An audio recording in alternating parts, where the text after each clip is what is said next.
Roland Willits, Old Men Stories. My brother Dave's protection.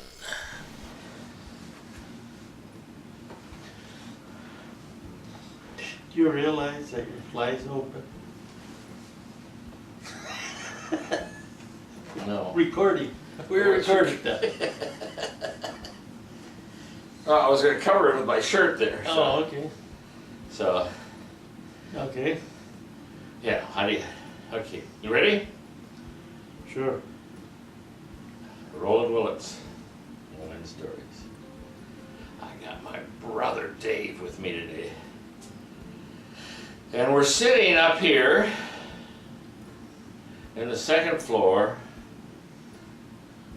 of our estate. It's a estate compared to the old cabin. A lake estate. Yeah. Lake estate compared to that old cabin, it's an estate. And I sit here with a heavy heart. That's right, I do too. I miss it, I do.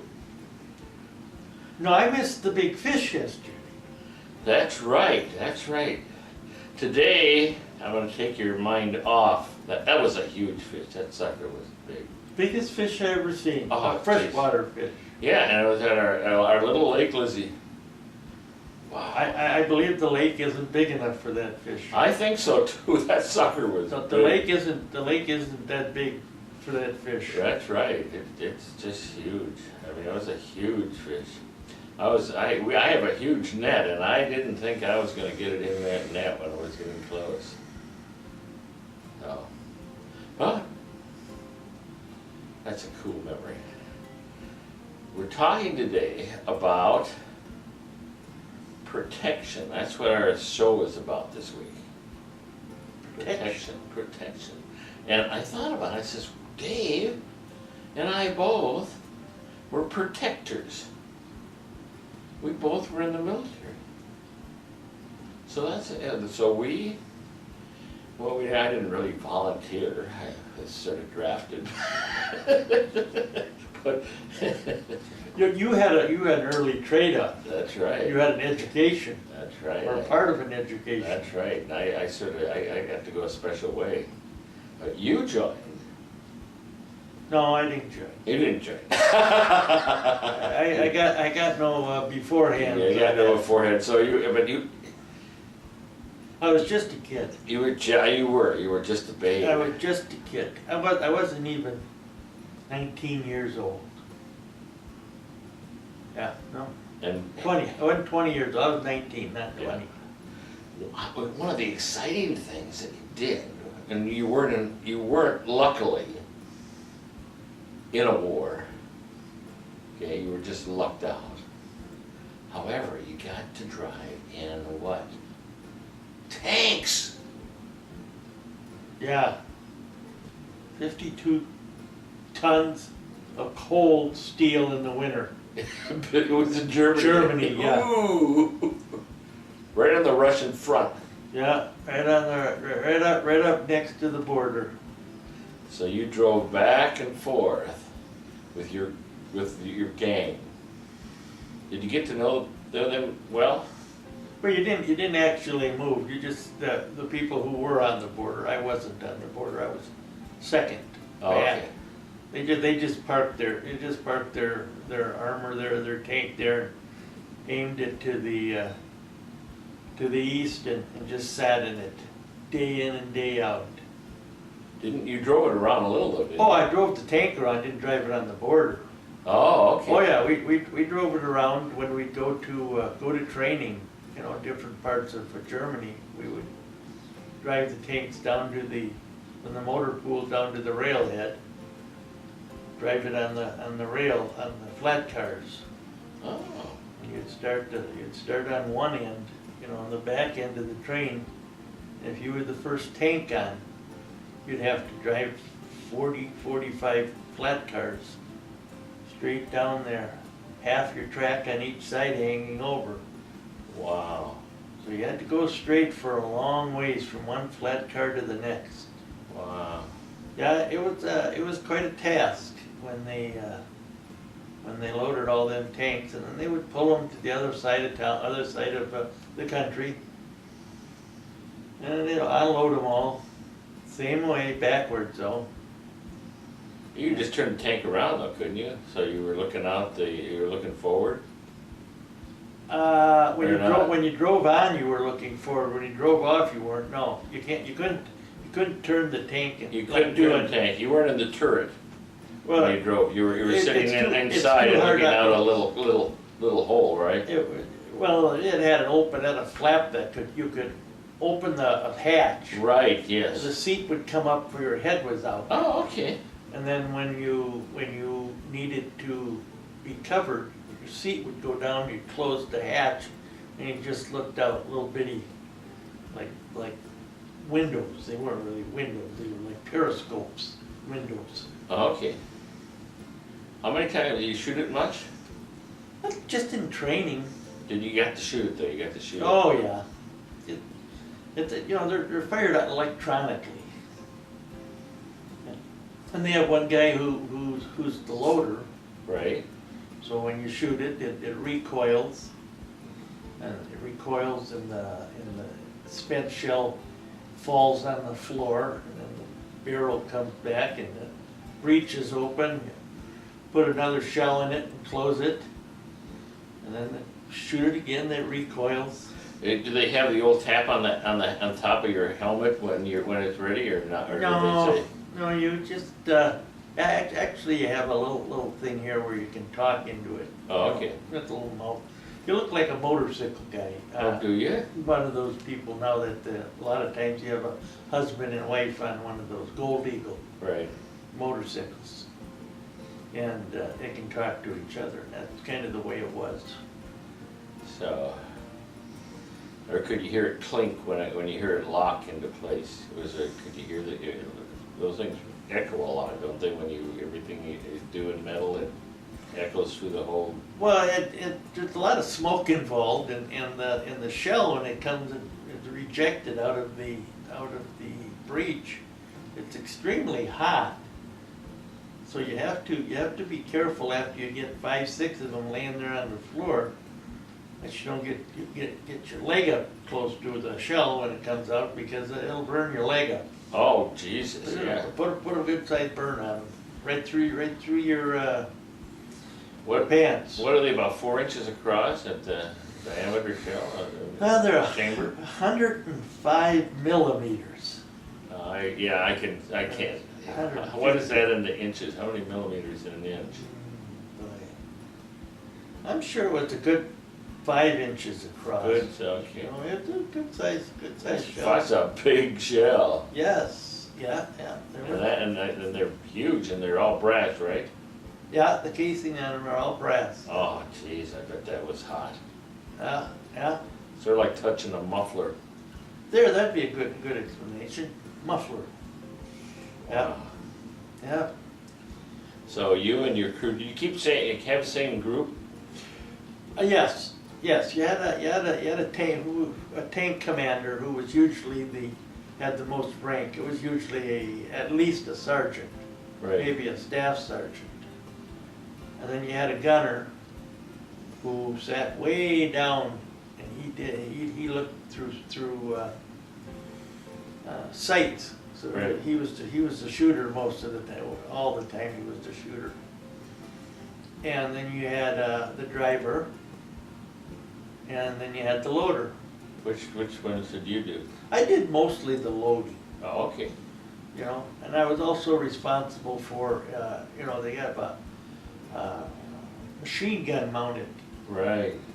next to the gun barrel, Right. and they're the same, so that when the gunner aims the big tube, he's also aiming the machine gun. 50 caliber. No, it was only I think it was 7.62. Oh, okay. Now up above where the tank commander was, Right. he had a 50 caliber up there that he could use, but he could only use that when the hatch was open. Yeah, and you didn't want to open the hatch if you didn't have to. No, that's right. You're just sort of like a little target there for a sniper. Yeah.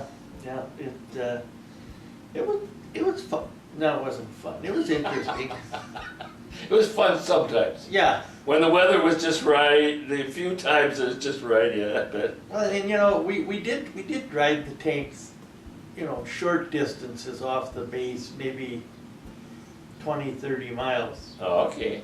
Through, you go through little towns and stuff, and you have to be really careful because They're big and they're big they and, can ruin roads. yeah, and the streets weren't very wide, and Right. and one time I seen a tank came down the street that's supposed to turn left. You know, there was the gun tube was straight ahead, and it came down, and as you turn the tank, you're supposed to turn the gun tube at the same Right, time. yeah, so it's. Well, they forgot to turn the gun tube, so they come to the corner, and the gun tube went through the window on the second story of the house Jesus. at the end of the street. I bet, yeah, I bet they did some good, Yeah, a little PR then. they weren't very happy.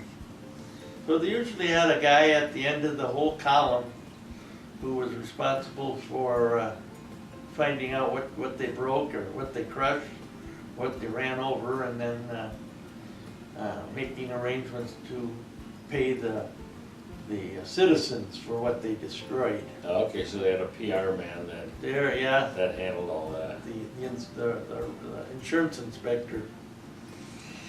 Yep, so, that's the kind of the thing I did. That's right, and you were there, and the whole thing was there protecting, it was to be a deterrent. Okay, you were protecting, it was a big picture then, it was like, we were all terrified there'd be a nuclear war, and we'd all die. I was always terrified, it's like, how can you fight nuclear wars? You just die, it's like, and at that time, the tensions were really high, weren't they? Well, you know, where I was at there in Germany, they were talking more ground war rather than nuclear war. Yes, that's right. Coming over the wall or coming through the wall or whatever it was. It was more of a conventional war. That's why you had tanks, you know, you had tanks and personnel.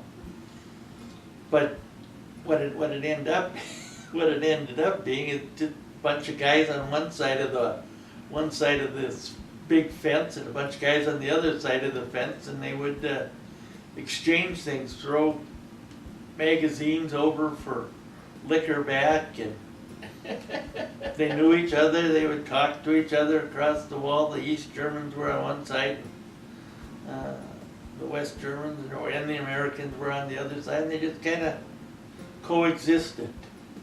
Isn't that something? It's like, you get that there's a big war, and then there's the guys in it, and they have to follow instructions, but they no more want to fight each other than the man in the moon. Yep. There's a play out that's supposed to be set for history or about history during World War II for Christmas, World War I at Christmas time, where they just stopped fighting for Christmas Eve. Right. And they all came together. There was the Germans and the English, I believe. And they all had Christmas Eve, and they all ate together and everything. And then they went a little later in the night. They went the other way, and the next morning started shooting at each other again. Isn't that something? We are a weird world. No, it doesn't seem to make much sense. And the other thing, you know, I was in Germany in 1968. It never dawned on me until I got back, maybe years after, that it was less than 25 years since the end of World War II. So there was men there that if they were in their 20s, they were on the German side of this war. They were only 45, 50 years old. And the town I was in pretty much got destroyed. I mean, leveled. And so the whole town had to rebuild itself in the last 25 years after the war. And there was quite a few people that were pretty bitter because, you know, when it wasn't the British who leveled this town, it was the Americans. Yep. You know, they thought there was a ball bearing factory in this town, and they were going to, and the Americans bombed during the day, and the British bombed at night. And so they thought they could bomb this ball bearing factory out of existence. And it was still in existence when I was there. What it is, it was built into the side of a deep valley, which is a river that goes through the city. And so it was all underground, and they never could find where exactly it was, or hit it for that matter. But it was kind of interesting. Well, that's Dave's story on protecting. Yeah, that's my story. Now, okay, Dave Willits, Old Man Stories, go for it. Go for what? That's what you're supposed to say. Oh, Dave Willits, Old Man Stories, go for it? Go for us. We're from Minnesota. Gophers are. Gopher, yes. I use that once in a while. Yes. Gopher Dave. G-O for Dave. Oh, okay. Yeah? And I work for a company called Gopher. Yeah. Gopher News. Wow, that's right. You Yeah. know it. Yeah. Roland Willits, Old Man Stories. Dave Willits, Old Man Story. Omen Stories. Give me one more day to protect the universe.